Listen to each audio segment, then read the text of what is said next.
ইউনূস পতন হবে আর ওরা দেশে ঢুকে যাবে। আয় বাংলাদেশে আয়। কয়দিন আগে দেখছিস না, তোরা যতবার লম্প ঝম্প করবি ততবার বিপদে পড়বি। কয়দিন আগে ব্যান হয়েছিস না এক ফাজলামি কইরা, এর আগে 32 নম্বর খাইয়া দিছি না, এর আগে একবার পাকনামি করছিল না, তোর বাপের বিচি টাইনা ধরে তোর মেরে ফেলছে না বাংলাদেশের মানুষ। ডালিম ভাই এক বিচিতে ধরছে, রাশেদ ভাই আর এক বিচিতে, নূর ভাই মাঝখানের ইসলাম ধরে টান দিয়া ছিঁড়া ফেলছে না। তোর বাপেরে বাল ফলাইতে পারছিস? তোর মারে 45 মিনিটের সময় দিয়ে বাংলাদেশের মানুষ পলায় গেছিস। 14 গোষ্ঠী সব পৃথিবীর ইতিহাসে এরকম ঘটনা ঘটে নাই। গ্রামের মেম্বার থেকে শুরু করে বাইতুল মোকাররমের খতিব সব একসাথে পলাইছিস, একদম পুরো গোষ্ঠী শুদ্ধ পলাইছিস। এই কথা তোদেরকে গত 5 বছর অসংখ্যবার বলে এসছি। এমন একটা দিন আসবে পালানোর রাস্তা পাবি না। তোরা আওয়ামী লীগ করিস এটা কেউ বলতে পারবি না মুখ দিয়া। এসছে সেদিন, অস্বীকার করছিস, ভাব দেখাইছিস, সেই 75-এর দিন আর নাই, এখন আসবে। এখন তোদের এমন অবস্থা হয়েছে যে তোরা সারা দেশে, ভাই আমি আওয়ামী লীগ করি না, আমি জামাত করি, বিএনপি করি, মাফ করে দেন আমারে। এই অবস্থা হয়েছে না তোদের? বিএনপি, এই ইশরাক, এই যে এখন যিনি মেয়রের ইনিয়া যেটা চলছে, সেই এই ইশরাক তোদেরকে বলছিল যে পুলিশ ছাড়া মাঠে আয়, তোদেরকে 1 ঘন্টা সময় দিবে না বিএনপি। 15 বছর চেষ্টা চালাইছিস, বিএনপি ভাঙতে পারছিস? জামাতের শীর্ষ নেতাদের সব ফাঁসি দিছিস, ভাঙতে পারছিস? 2টা দলই স্ট্রং হয়েছে আগের চাইতে। কিন্তু তোদের 75-এর পরে আওয়ামী লীগ বলার নাম মানুষ পাস নাই, 24-ও পাচ্ছিস না। এটা তোদের ভবিষ্যৎ। যেদিন আবার মনে কর খুব হাইপোথেটিক্যালি একটা সময় আসবে, তুই আবার ক্ষমতায় আসবি, আবার তোদের এই একই অবস্থা হবে যদি চরিত্র পরিবর্তন করতে না পারিস। যেই নামে আসিক, আওয়ামী লীগ নামে তোরা নির্বাচন করবি, এই স্বপ্ন দেখিস না। যেই নামে তোদের এই লোকগুলি তো থাকবে, এই লোকগুলির যদি আলাদা কোনো দল হয়, সেই দল থেকে ক্ষমতায় আসিস এবং এরকম করিস, এই আবার তোর আব্বার মতো আর তোর মার মতো অবস্থা হবে। তোর বাপের মনে আছে না, 14 গোষ্ঠী একদম পাড়া মেরা মেরা ফেলছে বাঙালি, মিষ্টি বিলায় খাইছে। তারপরে শিখতে পারছিস কিছু? কোনো কিছু করতে পারছিস? আজকে তোরা এখন লাফালাফি করতে যে দেশে যাবি। তোরা দেশে যাবি কেন? আবার ওই যে ওয়াসিমের মতো মাইরা তারপরে এই গাড়ির উপর থেকে ফেলবি জীবন্ত মানুষকে, ওই জন্য? আবার ওই যে রোজা ভাঙায়া মহিলারে ধর্ষণ করবি, এই জন্য যাবি আবার দেশে? একটা মানুষকে মসজিদ থেকে তুলে নিয়ে যায়, তারপরে জঙ্গি বানায় তারে 1.5 মাসের বাচ্চা সহ তাদের উড়াই দিছিস বোম্বাইরা, জঙ্গি নাটক সাজায়। এটাই তো তোরা আবার বাংলাদেশে যাবি, এই স্বপ্ন দেখিস? এত সাহস তোদের? যা, রাস্তায় যা। তোরা যখন যাবি কোন প্রোগ্রাম দিবি দে, বল। কয়টার সময় যাবি, কোন জায়গায় যাবি বল। আমি তোরা গ্যারান্টি দিলাম, বিএনপি, জামাত, এনসিপি, সাধারণ মানুষ, নূরের দল, যেই দল, এই দল, সব দল একসাথে হয়ে তোরে পেটাবে।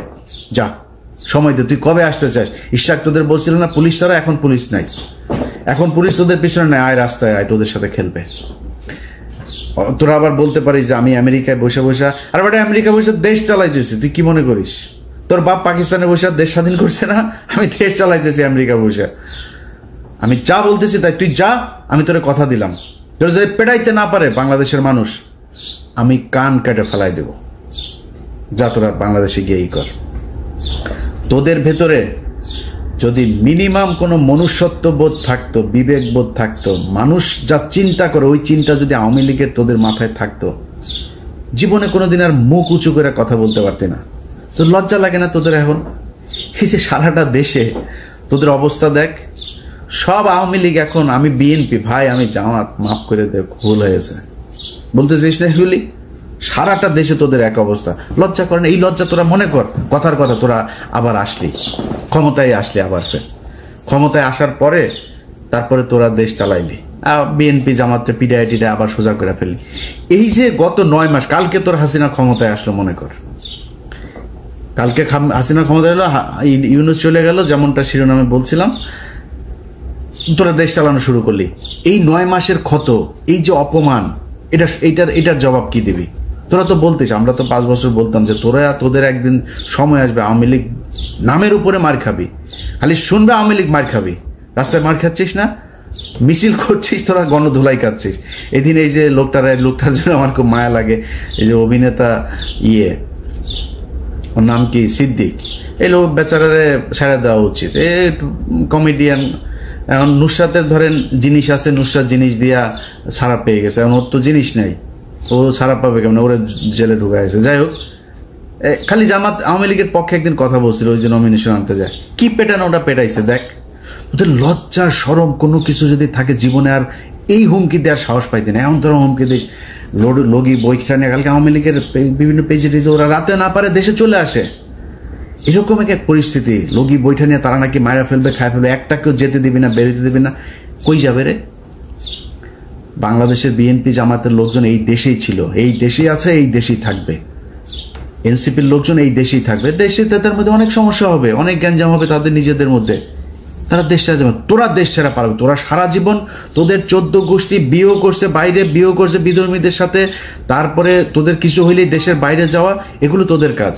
খালেদা জিয়ারা পাঠাইতে পারে না, এর আগেও দেশ থেকে পাঠাইতে পারে নাই, তোরা চলে গেছিস। তারপরে এই সমঝোতা করে তারপরে তোরা আসছিস মঈনুদ্দিন ফখরুদ্দিনের সেফ এক্সিট দিবি, এগুলো বলা, এগুলো তোদের কাজ। তোর বাপ 4 দিনের চোরাই মন্ত্রী হয়েছে, তোদের বাপেদের বইতে লেখা, চোরাই মন্ত্রী হয়ে আসে পাকিস্তানে যায়। 7ই মার্চ বাংলাদেশের মানুষ স্বাধীনতা চেয়েছিল, তোর বাপ পাকিস্তানের সাথে আলোচনা করতে করতে 24-25 মার্চ পর্যন্ত নিয়ে গিয়েছে। তোদের চরিত্র এটা, চুরি করে পলায় তারপরে থাকা। সাহস যদি থাকে এই দেশে, বাংলাদেশে বিএনপির আছে, জামাতের আছে, এনসিপির আছে, বাংলাদেশের সাধারণ মানুষের আছে যারা আওয়ামী বিরোধী। তোরা পৃথিবীর মধ্যে সবচেয়ে কাপুরুষ। তোদের যখন ক্ষমতা থাকে, পুলিশ থাকে পেছনে, তখন তোরা বিশাল ব্যাটাগিরি দেখাইতে পারে। পেটায় মানুষের, রাস্তার মধ্যে মানুষকে তোরা পেটায় মারতে পারিস, এর বাইরে পারিস না। তো কথা বেশি বললাম না, শুধু এতটুকুই বলি, আওয়ামী লীগের লোকজন তোদের কপালে এখনো বিপদ আছে। তোরা এর পরের বার মনে কর এই যে যা যা করছিস, আমি আগেও বলেছি, যত তোরা কামড়াইতে যাবি তোদের কিন্তু বিপদ তত আসবে। এরপরে কিন্তু হঠাৎ করে তোর ওই টুঙ্গিপাড়া যায় কিন্তু ইস্যু করে দিয়ে আসবে পাবলিক, একদম চুরমার করে ভাঙচুর করে দিবে। 32 নম্বর ভাঙছি, ফালাইতে পারছিস কিছু? কোনো বাল ফালাইতে পারছিস? 32 নম্বর 1 ঘন্টা নোটিশে ভেঙে দিছি, কিছু করতে পারছিস? পারবিও না। টুঙ্গিপাড়া পাঠাই দিব, কিন্তু পারবি না কিছু করতে। কি করবি? মানুষকে খেপাবি। মানুষ কিন্তু তোদের উপর প্রচন্ড খেপে আছে, মানুষ এখনো সেই জায়গায় আর যাইতে চায় না।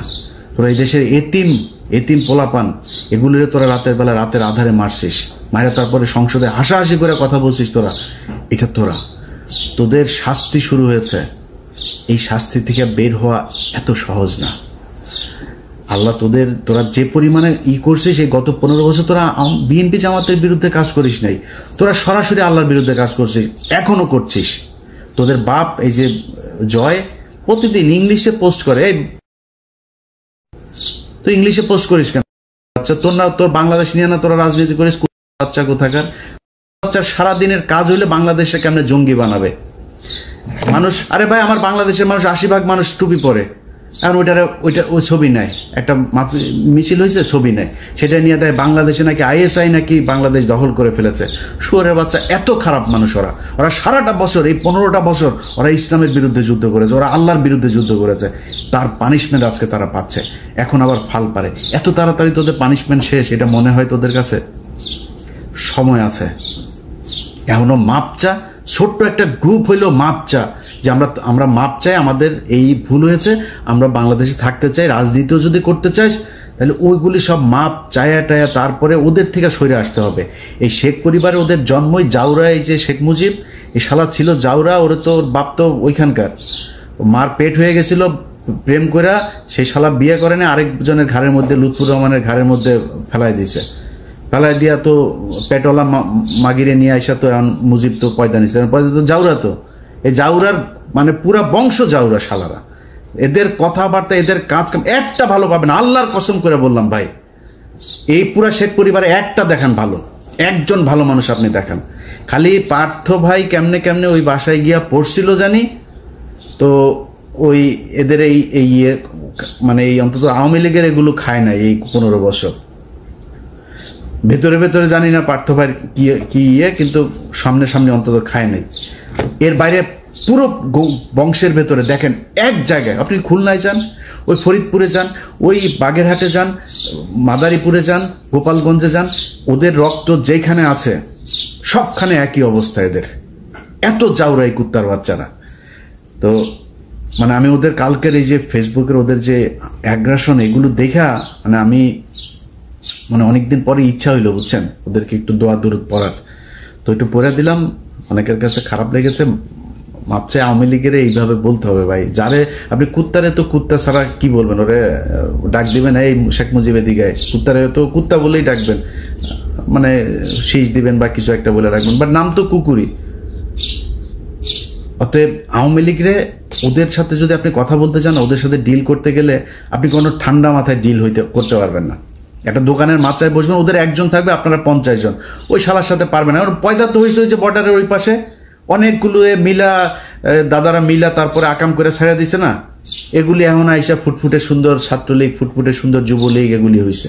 তো ওদের চরিত্র কি হবে আমারে বলেন, ঠিক হইতে পারবে না তো, কারণ ব্রেন তো ধরেন মানে বিকৃত যৌনাচারের মাধ্যমে তৈরি হয়েছে, তো এগুলোর ব্রেন ঠিক নেই। এদেরকে এইভাবেই বলতে হবে। এজন্য বললাম, ভদ্রলোক আমার ভিডিও যারা দেখেন আপনাদের কাছে মাপ চাই এইভাবে বলার জন্য। বাট যেটা বলছি পরিস্থিতি ওইরকম হলে আবার এইভাবেই বলবো, আগে থেকে বলে রাখলাম। সবাই ভালো থাকেন। আর সবশেষ এক লাইন একটা কথা বলে দেওয়া যায় ভাই, 5 তারিখের পরে দেশটা এরকম চলার কথা ছিল না। আপনাদের নিয়ে অন্য এক ভিডিওতে কথা বলবো। খালি আল্লাহর কাছে অনুরোধ, আল্লাহর ওয়াস্তে অনুরোধ আপনাদের কাছে, যে 5 তারিখের পরে এই যতগুলো মানুষ মারা গিয়েছে, এই মানুষগুলোর দিকে তাকায় হইলেও একটু ধৈর্য ধরেন। খাইতে পারবেন ভাই, খাওয়ার সময় আছে, খাইতে পারবেন, খাইয়েন, এত অস্থির হয়েন না।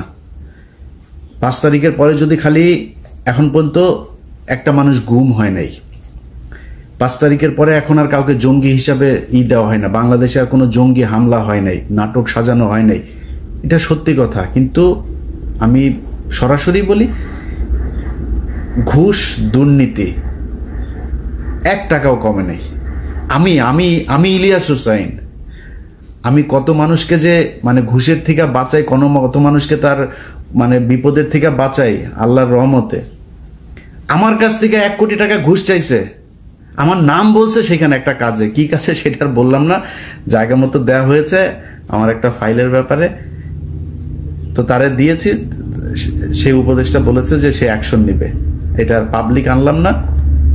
আমার কাছ থেকে আমার নাম বলার পরেও সে টাকা চায়, কত ডেসপারেট হয়ে গিয়েছে আপনি দেখেন, চিন্তা করেন। সচিবালয়ে চাকরি করে, আমার কথা বলার পরে সে 1 কোটি টাকা ঘুষ চায়। ছোট্ট একটা কাজ, আরে ভাই আমি গরিব মানুষ, আমার ছোট্ট একটা কাজ, খুব মানে আপনারা মনে করেন না আমি তদবির করতে, মানে একটা জেনুইন কাজ, এই কাজের জন্য একটা লোককে পাঠাইছিলাম, 1 কোটি টাকা চাইছে। সে বলছে যে এটা ইলিয়াস ভাইয়ের কাজ। বলার পরে সে বলছে ভাই এটা তো দিতে হবে, বুঝে নি তো, বাইরের লোক নাকি নিবে তার কাছ থেকে। তো আমি ওই মাননীয় উপদেষ্টাকে দিয়েছি, সে বলেছে এটা ব্যবস্থা নিবে।